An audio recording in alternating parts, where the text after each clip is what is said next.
Very good morning to all of you. I hope you are fine and you have seen my lecture 14. So in lecture 14 I have explained you the third stage of adjustment of a capitals. तो आज मैं third stage का दूसरा case आपको कराऊंगी, तो वो इस question को ज़रा ध्यान से देखिएगा और समझिएगा. If still any doubt ask to me. Now we will see the question number illustration we are doing. Illustration 55 as per the new book and as old book के according 58 है. ABC were partners in a firm whose balance sheet as at 31st March 2018 was as below. Creditors 7,096, general reserve दिया हुआ है 3,000 and capitals हैं cash at bank, debtors, stock and furniture. B retired on that date. It was decided to make the following adjustments: to reduce the stock and furniture by 5% and 10%, to provide for doubtful debts at 5% on debtors. Rent outstanding was rupees 260, which was not provided in the book. Goodwill was valued at rupees 4,200 at the time of B's retirement. अब question क्या कह रहा है ये अब हम देखते हैं. नीचे सबसे नीचे देखिए पहले तो आप give journal entries and draft the balance sheet. तो आपने सब जर्नल एंट्रीज करनी है, लेकिन जर्नल एंट्रीज जो हमें करनी हो तो हमें कैपिटल अकाउंट ज़रूर बनाना चाहिए. तो अब हम जर्नल एंट्रीज करते हैं. बैलेंस शीट से स्टार्ट करेंगे. अगर आप देखते हैं बैलेंस शीट में जनरल रिजर्व दिया हुआ है 3,000.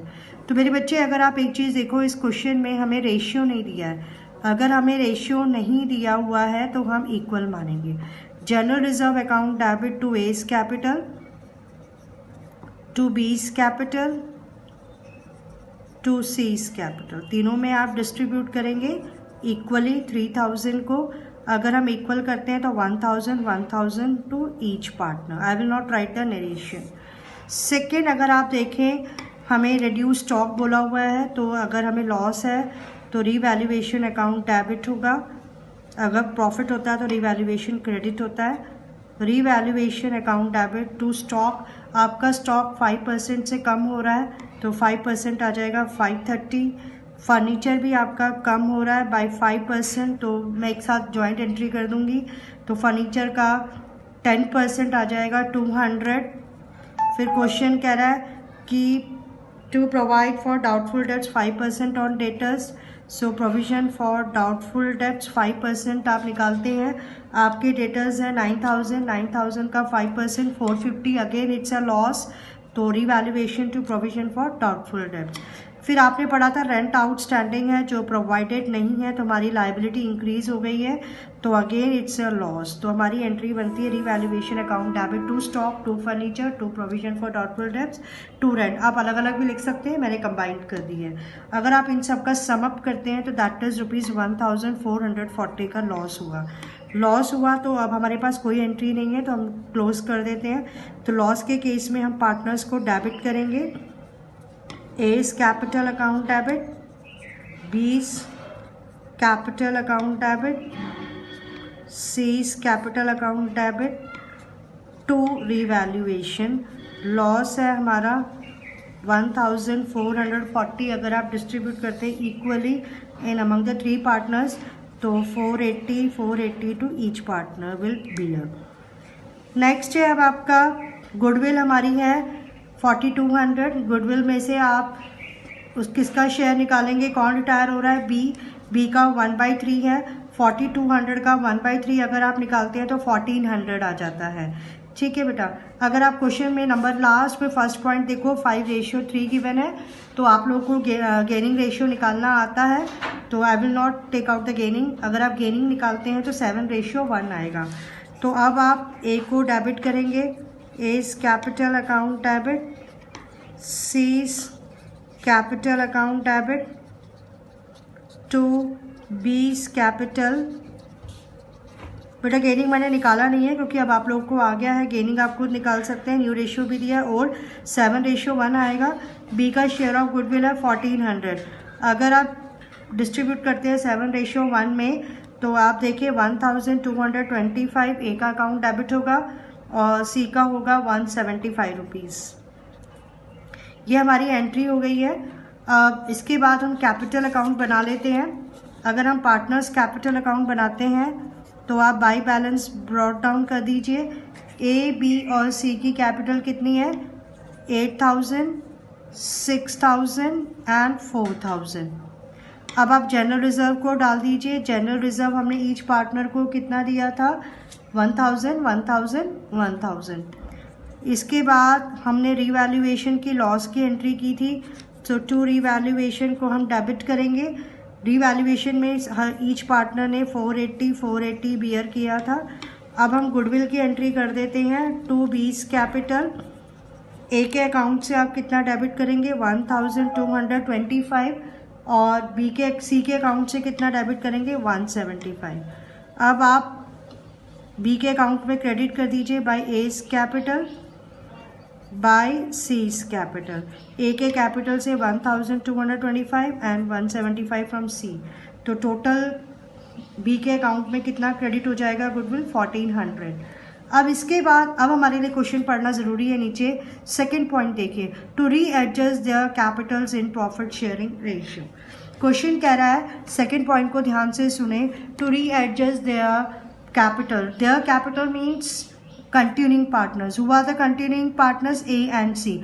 ए एंड सी की एडजस्टेड कैपिटल को प्लस करके न्यू रेशियो में हमें करना है। थर्ड पॉइंट कह रहा है, to bring in sufficient cash to pay off B immediately and to leave a balance of 1,000 in the bank. B was paid of.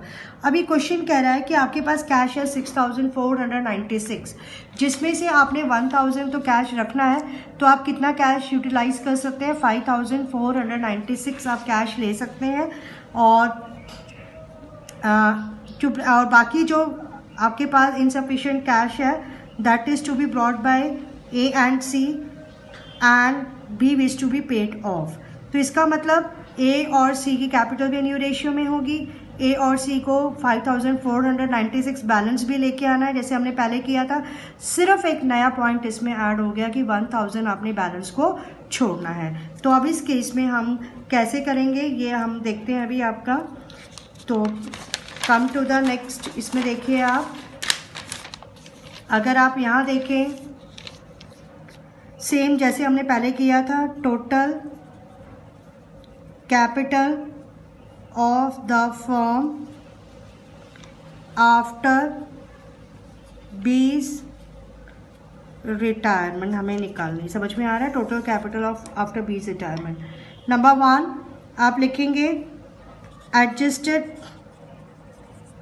Capital of A. Adjusted capital of A, adjusted capital of B, amount to be paid to C. Then you will write cash required to be kept. फिर आप minus करेंगे cash at bank available. मतलब आपने तीनों की capital plus करनी है। जो आपने ये वाला फॉर्मूला अडॉप्ट करना है, तीनों की कैपिटल प्लस करनी है, प्लस आपने करना है ये कैश आपको रिक्वायर्ड टू बी केप्ट 1,000 जो आपने रखना है, प्लस करके जितना अवेलेबल है उसे माइनस करके आप जो बैलेंस आएगा that will be considered as the total capital of the firm. तो अभी हमने शायद कैपिटल अकाउंट को क्लोज नहीं किया है, तो सबसे पहले अब हम कैपिटल अकाउंट को क्लोज करेंगे। तो हमें कैपिटल अकाउंट पे जाना पड़ेगा। तो अगर हम कैपिटल अकाउंट में हम सारी एंट्रीज पोस्टिंग कर दी थी, रिजर्व्स की भी, रीवैल्यूएशन की भी। तो अब आप देखते हैं यहाँ पर आपका टोटल कितना आता है। इधर आ जाता है आपका 9,000 और बी का टोटल आ जाता है 8,400 और सी का आ जाता है 5,000। 9,000 में से अगर आप ये माइनस करते हैं तो टू बैलेंस कितना आएगा? ए का 7,295 एंड बी का कितना आएगा? 7,920 और आप देखें सी का बैलेंस आएगा 4,345। अब आप इसको नीचे ले आइए, by balance brought down 7,295, 7,920, 4,345. Again we will go on that working note जो हमने अभी किया था, जो मैंने अभी आपको फॉर्मूला बताया था, उसी पर हम दोबारा जाएंगे. अगर आप देखें कि एडजस्टेड कैपिटल ऑफ ए कितनी आई है मेरे बच्चे, adjusted capital of A that is rupees 7,295 और बी की कितनी है 7,920 और सी की एडजस्टेड कैपिटल है amount to be paid to C 4,345 and cash required to be kept 1,000. तो अगर आप इन सब का टोटल करते हैं, सम अप करते हैं, तो आ जाता है 20,560 और हमारे पास कैश एट बैंक अवेलेबल कितना है मेरे बच्चे 6,496. इतना ही है, चेक कर लो 6,496.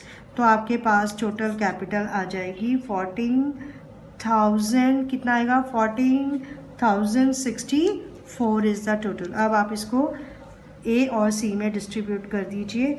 ए न्यू कैपिटल 14,064 में इसका शेयर है 5/8, तो इसकी कैपिटल आ जाएगी 8,790.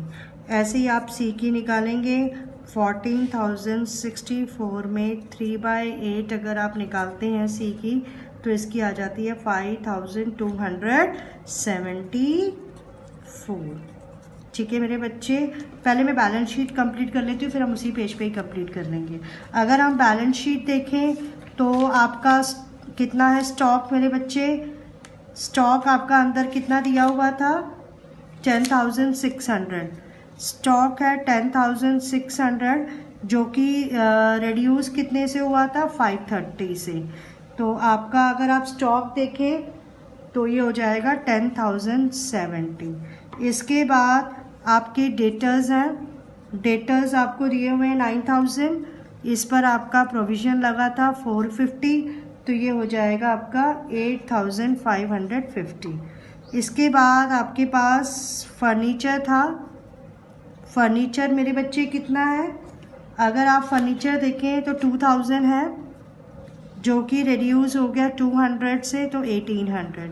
बाकी मेरे बच्चे कैश एट बैंक बिल कितना रखना है आप अपने 1,000, क्योंकि क्वेश्चन में क्या कहा गया था कि cash at bank is to be kept 1,000. बाकी 5,496 आप यूटिलाइज कर सकते हैं. आपके क्रेडिटर्स कितने हैं, क्रेडिटर्स हैं 7,096, ना इंक्रीज़ हुए ना डिक्रीज़ हुए. एक आपका यहाँ आउटस्टैंडिंग रेंट और आ गया है जो कि कितना है 260. और फिर अब आप यहाँ कैपिटल्स डाल दीजिए, किसकी कैपिटल्स आएंगी ए और सी की. ए की न्यू कैपिटल 8,790, सी की 5,274. अगर आप टोटल करते हैं तो 14,064. तो अगर आप बैलेंस शीट का टोटल करते हैं तो 21,420. मैंने ये पहले इसलिए करा दिया जिससे दोबारा में इस पेज पे ना आना पड़े, क्योंकि कैश में कोई इफेक्ट पड़ना नहीं था. जो भी ये कैश लेकर आएंगे वो हम already will be utilise to make the payment to C, और बाकी जो हमने रखना था 1,000 वो हमने यहाँ पर रख दिया है. I hope it's clear to you all. समझ में आ गया है बेटा आपको. ये जो आपकी 7,920 है एक्चुअल में, ओके अंडरस्टूड बेटा. नाउ अब आप आ जाइए पार्टनर्स कैपिटल अकाउंट में आइए आप. अगर आप पार्टनर्स कैपिटल में आते हैं तो इनकी हमने न्यू कैपिटल्स हमने निकालनी है. To balance carried down. A की न्यू कैपिटल कितनी आई थी मेरे बच्चे 8,790 और सी की कितनी आई थी दैट इज़ रुपीज़ 5,274. अगर अब आप देखें कि ए की 7,295 है और अब 8,790 हो गई है, तो ये कितना कैश लेके आएगा 1,495 लेके आएगा, जिससे कि 8,790 हो जाए. और तो हम यहाँ लिखेंगे बाय बैंक. सेम सी की 4,345 से 5,274 हो गई है, तो ये कैश कितना लेके आएगा 929, तो इसकी भी कैपिटल हो जाएगी 5274। अब आप बी को पे कर दीजिए टू बैंक 7920। अब हमने इसको फाइनल पेमेंट कर दिया। बेटा एक थोड़ी सी प्रॉब्लम आ गई है, प्रॉब्लम है, अब इसकी एंट्री और कर दीजिए पहले आप। अब हम इनकी एंट्री कर देते हैं। जो ये कैश लेकर आ रहे हैं फर्स्ट पेज पे आ जाइए। अब इसकी एंट्री हो जाएगी bank account debit to S capital to C's capital. ठीक है मेरे बच्चे, ए कितना लेके आ रहा है? A will bring how much? 1495 and C कितनी लेके आ रहा है? 929। तो टोटल कैश कितना आ रहा है? 2424। नेक्स्ट एंट्री अब आपकी बनती है for the final payment to B's capital account debit to bank. Final payment आप करेंगे कितनी? 7920। I hope it's clear to you all, but still any doubts you can ask me. Thank you.